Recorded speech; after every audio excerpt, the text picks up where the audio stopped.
Leila Moana, ya nos está escuchando. Sergio, Silvina, te saludamos. ¿Cómo estás, Leila? Hola, ¿cómo están? Buenas tardes, Sergio, Silvina, gracias por la invitación. Gracias a vos. No, gracias a vos. Bueno, para tratar de entender un poco desde la ignorancia misma, ¿por qué surge todo esto? Entendemos que obviamente esto no viene de un día para el otro, que ya viene toda una historia que acarrea toda esta situación. ¿Cómo surge y por qué este punto de inflexión? Bueno, sí, no toma por sorpresa, los que estaban atentos habrán escuchado noticias ya hace un par de meses de este acercamiento de tropas rusas a la frontera con Ucrania. Y hay que hacer historia. Lamentablemente en estos temas, si no se entiende desde el punto de vista histórico, es muy difícil entender el contexto actual. Y esto tiene que ver con qué sucedió después de la Guerra Fría. Al finalizar la Guerra Fría, Rusia queda bastante debilitada y permite la OTAN el avance hacia el este. Recordemos que la OTAN es una organización que nace en el contexto de Guerra Fría justamente para impedir el avance comunista soviético sobre la Europa occidental. Y es una alianza entre países europeos con Estados Unidos, Canadá y otros miembros. Sí. Cuando termina la Guerra Fría parecía terminar ese objetivo, había desaparecido esa amenaza, y lo que hace la OTAN es reestructurarse, continuar esa alianza militar estratégica y ampliar el número de miembros. Y acá está un tema clave. Al ampliar el número de miembros, lo que hace es incorporar países de la Europa del Este. Esto es interesante si uno tiene un mapa a mano, poder entenderlo mejor. Los primeros en sumarse fueron los estados bálticos, que habían sido repúblicas pertenecientes a la Unión Soviética, y Putin en su momento dijo que Ucrania era una línea roja, que no permitiría que la OTAN avance sobre Ucrania. ¿Eso qué quiere decir? Que no iba a permitir que Ucrania forme parte de esta alianza militar occidental. ¿Por qué? Porque todos los países, desde el punto de vista geopolítico, buscan cercarse de algún tipo de cinturón que le haga de defensa y no tener al enemigo en las puertas de su casa, por llamarlo de alguna manera.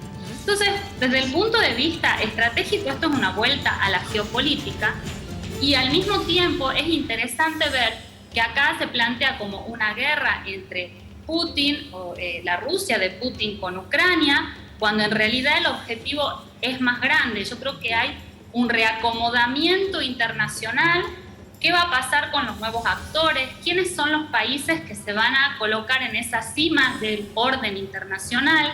Y de hecho, parecía que Estados Unidos era el que tenía el monopolio de ese liderazgo. Sin embargo, han aparecido países como, bueno, el que tenemos más a la vista, China, que le pueden pelear ese podio en el sistema internacional. Y Rusia no se quiere quedar atrás. Entonces, tiene que ver con una cuestión ucraniana, pero también tiene que ver con un contexto global mucho más amplio.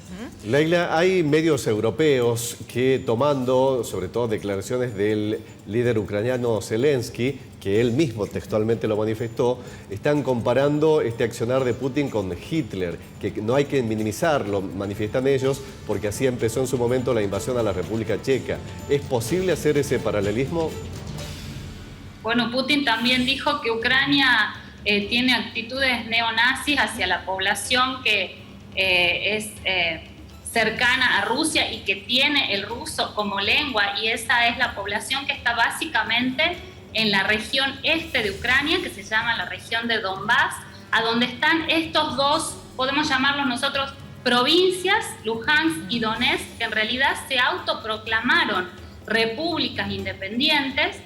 Y digamos que el detonante de las sanciones de Biden fueron justamente que Rusia reconoce la independencia de estas dos repúblicas. De hecho, a partir de allí, sí, perdón. No, seguí, perdón. No, que a partir de allí es que Rusia dice, bueno, son dos repúblicas independientes, nosotros lo que estamos observando, ese es el discurso de Vladimir Putin, es que hay ataques de ucranianos hacia la población que es prorrusa en esta región, y ellos nos piden que entremos a colaborar, a ayudar para evitar una masacre. Y ese es el argumento que está utilizando Putin para iniciar esta invasión que se inició anoche a la medianoche de Argentina. Lo que me llama la atención es que Putin no solo llama a desmilitarizar Ucrania, sino también a desnazificar Ucrania, siendo que precisamente el presidente ucraniano es judío, digamos, es como que no guarda lógica. No, pero fíjense que en la guerra, en todas las guerras, hay una propaganda y una construcción del otro como el enemigo. Entonces, llamarle nazi al otro es situarlo como enemigo de la humanidad. Claro. Es como una construcción retórica que podemos ver en cualquier conflicto bélico y este no se escapa a esa situación. Sin embargo, bueno, en todas las guerras siempre se pintan como de buenos y malos y hay una construcción del enemigo que también va de la mano de lo que es el discurso interno, porque Putin también necesita justificar esa invasión para su propia población. Lo último que te consulto, Leila, vemos largas filas de vehículos que están tratando de escapar, especialmente hacia Moldavia y Polonia. ¿Estas regiones están en condiciones de recibirlos? Bueno, Europa ya ha sufrido el flujo de refugiados a consecuencia de otras guerras, como Afganistán, Irak, Siria, y Europa ha sentido golpes económicos muy fuertes a través de esto y además estas situaciones sociales en lo que tiene que ver con la incorporación de estos nuevos ciudadanos a la vida diaria, porque también recordemos que la Unión Europea también se amplió, así como se fue ampliando la OTAN, se fue ampliando la Unión Europea, y en esa ampliación ingresaron muchos países que no tienen propiamente lo que llamaríamos la cultura occidental europea y tampoco tienen la economía que tienen los países fuertes de la Unión como Alemania o Francia. Y eso, por ejemplo, se ha visto muy claramente en la crisis del 2008, donde se empezó a hablar de esa Europa a dos velocidades, países que eran muy afectados por la crisis, como Grecia, como Portugal, y otros que eran los que tenían que aguantar el peso de esa debilidad de los países del sur. Bueno, en este caso pasaría lo mismo. Tenemos países fuertes que van a tener que de alguna manera hacerse cargo económicamente de esta situación. Creo que Putin eso también lo puede usar a favor y Bien. Lo que hay que ver es cómo se terminan posicionando, porque las negociaciones llegan, tarde o temprano llegan.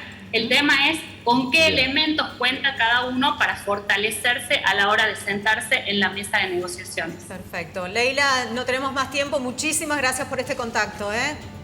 Gracias a ustedes. Muy amable. Hasta luego.